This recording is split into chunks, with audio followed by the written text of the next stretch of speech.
বাড়ির সবচেয়ে নিত্য প্রয়োজনীয় জিনিসের মধ্যে অন্যতম রেফ্রিজারেটর বা ফ্রিজ।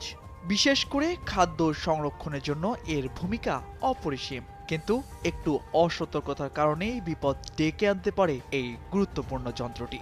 বিভিন্ন কারণেই এতে ঘটতে পারে বিস্ফোরণ। তবে একটু সতর্কতা অবলম্বন করলেই বেঁচে যেতে পারে পুরো পরিবারের প্রাণ। অনেকেই দীর্ঘদিন ধরে ফ্রিজ ব্যবহার করতে পারলেও জানেন না সঠিক ব্যবহার।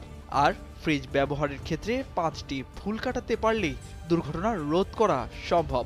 এর মধ্যে শুরুতে রয়েছে বিদ্যুতের ভোল্টেজ ওঠানামা করে তেমন জায়গায় কখনোই ফ্রিজ ব্যবহার করা উচিত না। এতে ফ্রিজের কম্প্রেসারে চাপ পড়ে, ফলে বিস্ফোরণ ঘটার শঙ্কা থাকে।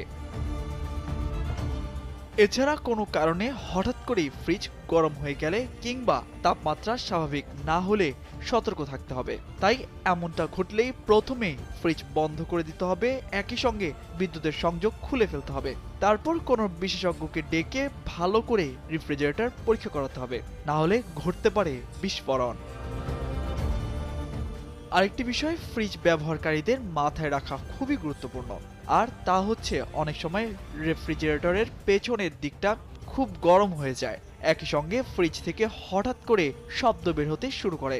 শব্দ যত বাড়বে বুঝতে হবে ফ্রিজের কম্প্রেসার ঠিকভাবে কাজ করছে না। সেই সময় আর ঝুঁকি নেওয়া যাবে না, কারণ রেফ্রিজারেটরের বিস্ফোরণের পেছনে সবচেয়ে বড় কারণ হলো এই কম্প্রেসার। এতে যখন কোনো সমস্যা হয় তখনই বুঝতে হবে আসতে যাচ্ছে বিপদ। এই সমস্যার দ্রুত সমাধান না করলে ফ্রিজে ধরে যেতে পারে আগুন। তবে ফ্রিজ থেকে আরো অনেক কারণেই বের হতে পারে শব্দ। এর মধ্যে অন্যতম ঘন ঘন বিদ্যুৎ বিচ্ছিন্ন হওয়া। এছাড়া ফ্রিজের সংযোগ লাইনে গন্ডগোল কিংবা ওভারলোডিং থেকেও আসতে পারে শব্দ। এমনকি বারবার ফ্রিজের দরজা খুললেও কম্প্রেসারে চাপ পড়ে, তাড়াতাড়ি ফুরিয়ে যায় ফ্রিজে থাকা গ্যাসের পরিমাণও, তখনও ফ্রিজ থেকে শব্দ বের হতে পারে। সেক্ষেত্রে রেফ্রিজারেটর মেঝের কাছে রাখা যাবে না, একটি স্ট্যান্ড রেখে তার উপর রেফ্রিজারেটর রাখা যেতে পারে। প্রয়োজনে ফ্রিজটি পরিষ্কার করে দেখতে হবে। তারপরও শব্দ হলে মিস্ত্রিকে ডেকে ফ্রিজ পরীক্ষা করাতে হবে।